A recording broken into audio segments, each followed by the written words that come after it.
से सुदीप शाह को अपनी फ्रेश ट्रेड्स के लिए बिग मार्केट वॉइसेस में आज हमारे साथ दो मेहमान होंगे। पहले फंडामेंटल्स बात करेंगे goindiastocks.com के फाउंडर राकेश अरोड़ा से, और उसके बाद टेक्निकल्स पर बातचीत करने के लिए हमारे साथ केडियानॉमिक्स के फाउंडर सुशील केडिया जुड़ेंगे। तो ये सब कुछ लाइंड अप है कुछ ही देर में शो में, लेकिन इससे पहले एक बार जरा मार्केट की बात करते हैं। निफ्टी करीब करीब 35 पॉइंट ऊपर और बैंक निफ्टी फ्लैट है। मिड कैप इंडेक्स करीब करीब 120 पॉइंट ऊपर, Dixon Tech 5%, Zee Entertainment 4%, doctor Reddy's, HDFC Life, Indiabulls Housing, Hero MotoCorp, Bajaj Auto, Sun TV. तो आज मार्केट में actually individual stock specific themes काफ़ी चल रही हैं आज तक। जी हाँ, भरपूर तेजी और मिड कैप्स का ही जलवा है। Mid cap index out perform कर रहा है अपने बाकी पीयर्स को, यानी कि इंडेक्स के ट्रेड्स को। इसीलिए हम देख रहे हैं एडवांस डिक्लाइन रेशियो बेहद मजबूत 2:1 के आसपास ट्रेड वो बनता दिखाई दे रहा है। तो इस समय दमदार ट्रेड कहाँ बनता दिखाई दिया है, क्या आइडेंटिफाई किया है हमारे जानकारों ने, सीधी उन्हीं ट्रेड्स पर आते हैं। पालविया जी बताइए, आपका नया ट्रेड क्या है? तो I think Harsha ji IT के साथ जाना चाहूंगा, और मुझे लगता है टीसीएस में अच्छा ब्रेकआउट यहाँ पे बनते हुए दिखा, और जिस तरीके से एक आउट परफॉर्मेंस बना हुआ है, थर्ड कंसेक्यूटिव वीक है जहाँ पे stock higher high low formation बनाते हुए दिख रहा है, तो टीसीएस पे बाय करने की सलाह है। हमें लगता है कि टीसीएस का ये मोमेंटम टुवर्ड्स 3740 3750 की तरफ बढ़ते हुए दिख सकता है। तो टीसीएस बाय किया जा सकता है 3750 के टारगेट के लिए। स्टॉप लॉस जो रखना होगा वो होगा 3685 के आसपास। जो दूसरा स्टॉक हमें यहाँ पे पसंद आ रहा है अभी, वो है अल्ट्राटेक सीमेंट। एक क्लियर आउट परफॉर्मेंस है सीमेंट स्पेस में, एक मोमेंटम ऑलरेडी बना हुआ है, ऑल टाइम हाई ट्रेजेक्टरी पे ही स्टॉक ट्रेड कर रहा है। हमें लगता है यहाँ पे फर्दर आउट परफॉर्मेंस कंटिन्यू रहेगा। यहाँ पे हम एक्सपेक्ट कर रहे हैं टारगेट जो आ सकते हैं अल्ट्राटेक सीमेंट के, वो होना चाहिए 9820 9840 की तरफ। स्टॉप लॉस रखेंगे करीब 9720 के आसपास। ओके, चलिए, तो ये इस समय राजेश पालवे जी की top two picks. Rajesh Satpute ji, आपके रडार पर क्या रहेंगे दो स्टॉक्स? अनुज जी देखिए, एक मोमेंटम एक कॉन्ट्रा, ये सेटअप है। एसबीआई कार्ड ये कॉन्ट्रा है। मेरे हिसाब से एसबीआई कार्ड में जो करेक्शन है that seems over. Important level पे खड़ा है 760 के ऊपर बाय बनेगा, 763 प्राइस चल रहा है, 755 का स्टॉप लॉस, और इसका जो स्विंग ट्रेड बनेगा वो जाएगा करीबन 780 785। तो एसबीआई कार्ड को बाय करेंगे। आईटी में बज है, आईटी में टीसीएस तो डेफिनेटली रडार पे था, लेकिन उसके बाद कोई लगता है तो वो है एलटीआई माइंडट्री, जिसमें हमने कल भी बात की थी। मुझे लगता है इनिशियल कंसोलिडेशन के बाद फिर से ये अपनी स्ट्रेंथ को दिखाएगा। 5815 के आसपास है, 5800 के ऊपर शॉर्ट कवरिंग मिलनी चाहिए। 5750 का स्टॉप लॉस मेंटेन करे, और जो टारगेट हमने कल सेट किया था 5950 से लेके 6000, मुझे लगता है ये अभी भी इंटैक्ट है। तो ये इनफैक्ट आप एलटीआई माइंडट्री देखिए, टेक्नोलॉजी में ही पूरा फ्लेवर तेजी का बन रहा है, और यहाँ पर एक अच्छा खासा momentum. Sudeep Shah, good morning, बताइए आपके ट्रेड्स। गुड मॉर्निंग अर्षदा जी।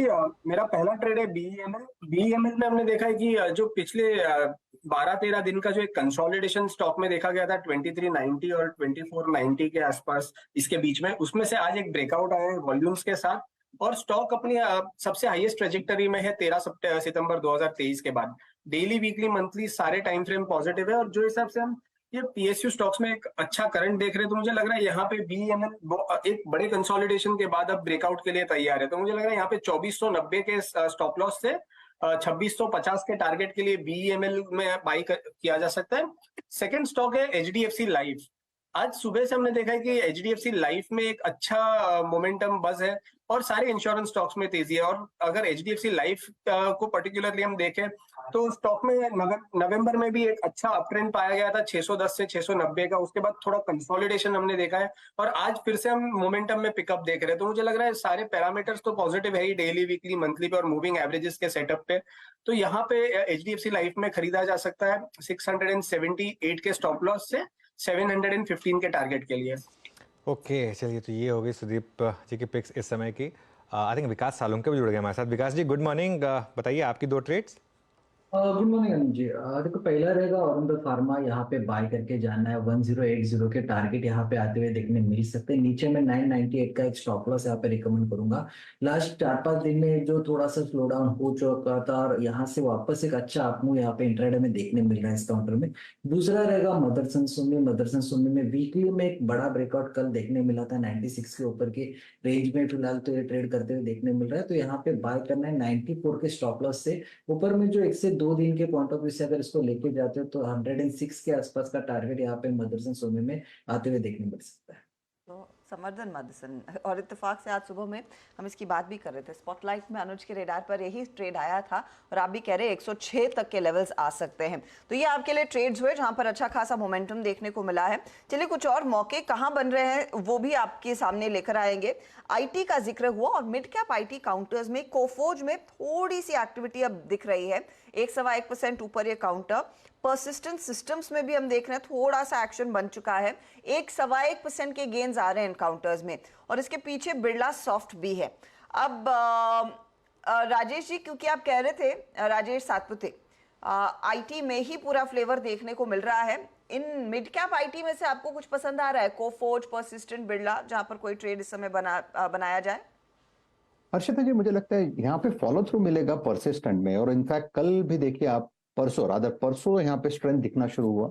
कल थोड़ा सा आप कह सकते हैं कि एक न्यूट्रल में था लेकिन पॉजिटिव था, और आज यहाँ पे फ्रेश ब्रेकआउट मिल रहा है। तो मुझे लगता है परसिस्टेंट में एक बड़ा मूव मिलना चाहिए। कम से कम अगर आप टारगेट की बात करें तो मुझे लगता है ये टारगेट 6800 का यहाँ पे दिखता है। 6590 के आसपास परसिस्टेंट है, तो परसिस्टेंट बाय करे, स्लाइटली पोजिशनली रखे, लेकिन स्टॉप लॉस आप इसका जो प्लेस करना है वो रहेगा 6520 का। तो यहाँ पे मुझे लगता है एक बड़ी शॉर्ट कवरिंग टिक परसिस्टेंट में आनी चाहिए। ओके, चलिए एक मैंने HPCL की बात की थी, एक बार जरा वापस लेकर आइए HPCL। और मुझे लग रहा है कल बहुत शॉर्ट्स फंसे हैं उस न्यूज़ के ऊपर, जिसका मुझे कुछ लॉजिक नहीं लग रहा था। हमने कल क्लोजिंग में डिस्कस किया था हर्षिता इसको, कि उस न्यूज़ का कुछ लॉजिक था नहीं कि प्राइस कट आएगा। हो सकता है राजस्थान में बैट कट आ जाए, वो अलग है, उससे कंपनियों को कुछ फ़र्क नहीं पड़ता। अनलेस कंपनियों को बोला जाए कि आप अपने मार्जिन पे कंप्रोमाइज़ करें, वैट तो सरकार का डिसीजन होता है, उससे कुछ फ़र्क नहीं पड़ता है। तो ये मुझे लग रहा है कि एक बेकार की करेक्शन थी शायद। खैर एनीवे, अब यहाँ पर एक अच्छा मोमेंटम इस समय इस स्टॉक में दिख रहा है। और परसिस्टेंट की आपने बात की, वहाँ पर अच्छा मोमेंटम आया पिछले कुछ मिनटों में, और बंधन बैंक वापस डे हाई पर आया। तो काफ़ी स्टॉक्स हैं, और एक और स्टॉक ले लेते हैं, LTI Mindtree. I think channel पर डिस्कस भी हुआ था अभी राजेश सातपुते ने। हाँ एग्जैक्टली, LTI माइंडट्री, और SBI कार्ड भी डिस्कस हुआ। तो काफ़ी स्टॉक्स हैं इस समय डे हाई पर, लेकिन मिड कैप आईटी में अच्छा मोमेंटम बन रहा है इस समय। कोफोर्ज देखिए आप, एम्फेसिस देखिए, बाकी काफ़ी स्टॉक्स हैं जहाँ पर इस समय डे हाई बन रहे हैं। चलिए एक काम करते हैं, एक राकेश अरोड़ा अगर हमारे साथ जुड़ गए हैं, हाँ तो उनको जोड़ लेते हैं। अब हमारे साथ coindiastocks.com के फाउंडर राकेश अरोड़ा, काफ़ी दिग्गज स्ट्रैटेजिस्ट माने जाते हैं और 25 वर्षों से ज़्यादा का अनुभव है। काफ़ी डेप्थ से ट्रैक करते हैं मार्केट को। ऑब्वियसली मेटल्स पर भी इनकी काफ़ी अच्छी पकड़ है, तो इन सब पर बात करते हैं। Rakesh ji, good morning. सबसे पहले तो एक मार्केट पर एक व्यू आपका, कंसिडरिंग अब इन्फ्लेशन डेटा आना है, US फेड से एक रेट डिसीजन आना है, RBI का हमने एक स्टेबल पॉज देखा, अब क्या व्यू बन रहा है मार्केट पर?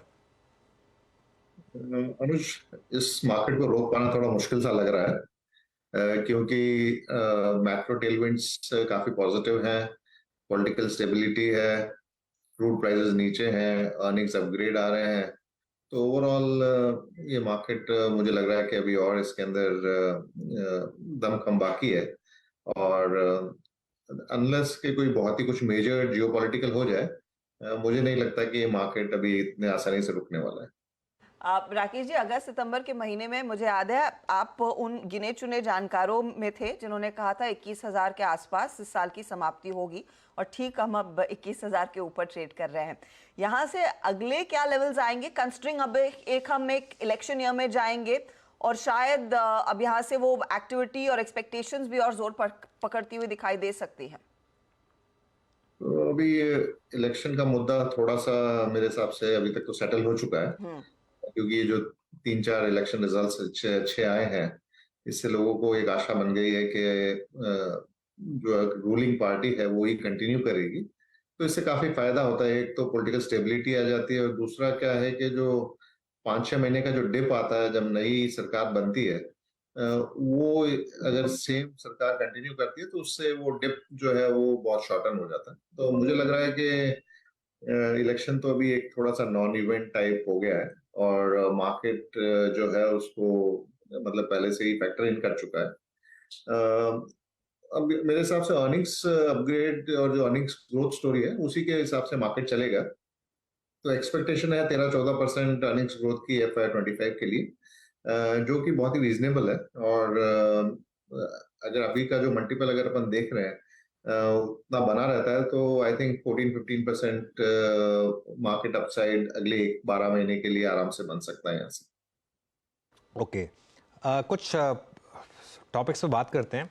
ऑयल मार्केटिंग कंपनीज पर क्या व्यू है इस समय आपका, क्योंकि एक बहुत बड़ी रैली हुई इलेक्शन रिजल्ट, मतलब इलेक्शन खत्म होने से पहले ही शुरू हो गई थी, उसके बाद अभी थोड़ा सा एक बज़ बन रहा है कि क्या प्राइस कट होगा या नहीं, लेकिन आपका क्या व्यू होगा इन स्टॉक्स पर? कुछ प्राइस कट तो बनता ही है, क्योंकि अगर ऑयल इतना गिरा है और अगर आम आदमी को उसका फायदा नहीं होता, तो मतलब ये सरकार ऐसा तो नहीं कर सकती है कि बहुत ही एबनॉर्मल प्रॉफिट बनाने दे। बट यहाँ दो चीजें थी जो ड्राइव कर रही थी ऑयल मार्केटिंग कंपनीज को। एक तो ये है कि उनके वैल्यूएशंस काफी लो थे और डिविडेंड यील्ड काफी हाई है। तो इस मौके में जब मार्केट काफी चल रहा है, लोग सस्ते स्टॉक्स ढूंढ रहे थे, और तो ये तीनों चारों जो ऑयल मार्केटिंग कंपनीज है वो काफी वैल्यू बाय की तरह दिख रही थी। और दूसरा, अभी बहुत ही एबनॉर्मली हाई प्रॉफिट बन रहे हैं, तो थोड़ा कट आना लाजमी है। मुझे नहीं लगता कि उससे कोई इतना चेंज आने वाला है। मेरे को लगता है कि ये स्टॉक्स अभी भी चीप हैं और थोड़ा बहुत अपसाइड अभी भी बाकी है इसके अंदर। फेयर इनफ, लेकिन राकेश जी, अब कंस्ट्रिंग यहाँ से उम्मीद है कि भारतीय बाजार आउट परफॉर्म करते हुए दिखाई देंगे। कंस्ट्रिंग जो सबसे बड़ा खतरा था election related, it's out of the window और कॉन्फिडेंस है।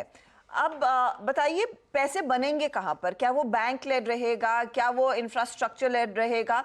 अपने आप को आप कैसे पोजीशन कर रहे हैं? और अगर अपने कन्विक्शन को टॉप अप करना है या फिर उसको डबल अप करना है, तो ज्यादा पैसा कहाँ कमिट होगा? देखिए, व्यूअर्स के लिए मैं केवल पहले इतना कहना चाहूंगा कि कैश रखना ही सबसे बड़ा अंडर परफॉर्मेंस का कारण हो सकता है। तो पहले तो कुछ तो ले लीजिए, और उसके बाद देखना है कि कौन से सेक्टर्स थोड़े सस्ते दिख रहे हैं।